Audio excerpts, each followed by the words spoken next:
Welcome to our channel. இன்னைக்கு potato smiley snacks தான் செய்ய போகிறோம். வாங்க வீடியோக்குள்ளே போகலாம். ஒரு பெரிய உருளைக்கிழங்க வேக வச்சு எடுத்து வச்சுருக்கேன். இதை தோலை உரிச்சிட்டு மசிச்சு எடுத்துக்கலாம். 1/4 டீஸ்பூன் மிளகுத்தூள், 1/4 டீஸ்பூன் ஜீரகத்தூள்,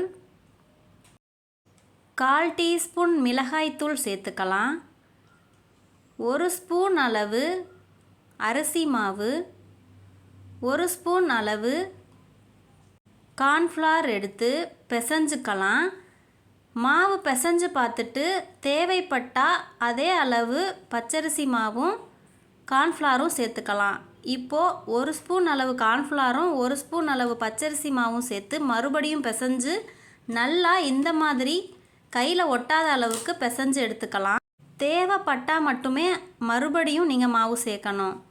இப்போது இதை இப்படி ரவுண்ட் ஷேப்பில் செஞ்சு எல்லாத்தையும் வச்சுக்கலாம்.